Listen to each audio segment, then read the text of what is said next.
le lièvre et la tortue. Rien ne sert de courir, il faut partir à point.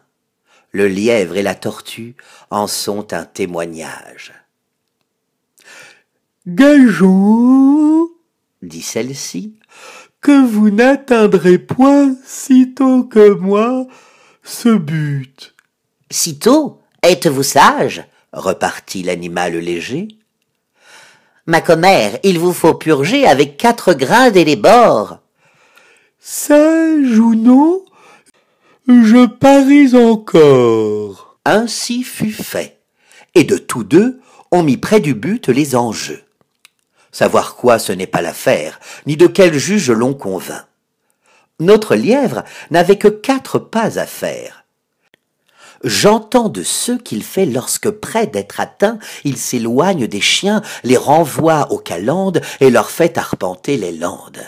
Ayant, dis-je, du temps de reste pour brouter, pour dormir et pour écouter d'où vient le vent, il laisse la tortue aller son train de sénateur. Elle part, elle s'évertue, elle se hâte avec lenteur. Lui, cependant, méprise une telle victoire, tient la gageure à peu de gloire, croit qu'il y va de son honneur de partir tard.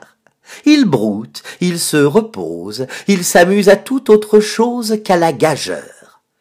À la fin, quand il vit que l'autre touchait presque au bout de la carrière, il partit comme un trait, mais les élans qu'il fit furent vains. La tortue arriva la première.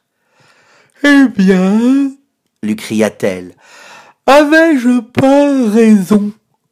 De quoi vous sert votre vitesse? Moi, l'emporter. Et que serait-ce si vous portiez une maison? » Le rat de ville et le rat des champs. Autrefois, le rat de ville invita le rat des champs, d'une façon fort civile, à des reliefs d'ortolans. Sur un tapis de Turquie, le couvert se trouva mis. Je laisse à penser la vie que firent ces 2 amis. Le régal fut fort honnête, rien ne manquait au festin. Mais quelqu'un troubla la fête pendant qu'ils étaient en train. À la porte de la salle, ils entendirent du bruit. Le rat de ville détale, son camarade le suit. Le bruit cesse, on se retire, rase en campagne aussitôt, et le citadin de dire « Achevons tout notre rot. »« C'est ainsi, dit le rustique. Demain vous viendrez chez moi. Ce n'est pas que je me pique de tous vos festins de roi, mais rien ne vient m'interrompre.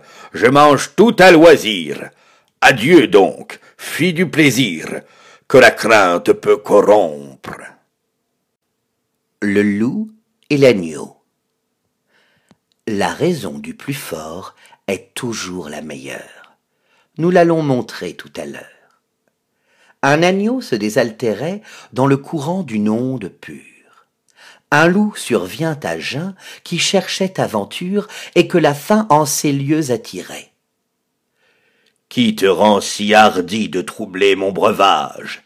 dit cet animal plein de rage. « Tu seras châtié de ta témérité. »« Sire, répond l'agneau, que votre majesté ne se mette pas en colère, mais plutôt qu'elle considère que je me vas désaltérant dans le courant plus de 20 pas au-dessous d'elle, et que par conséquent, en aucune façon, je ne puis troubler sa boisson. »« Tu la troubles, reprit cette bête cruelle, et je sais que de moi tu médis l'an passé. »« Mais comment l'aurais-je fait si je n'étais pas né ?»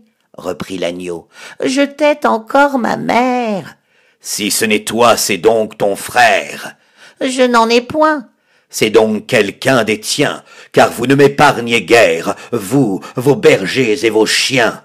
On me l'a dit, il faut que je me venge. » Là-dessus, au fond des forêts, le loup l'emporte et puis le mange, sans autre forme de procès.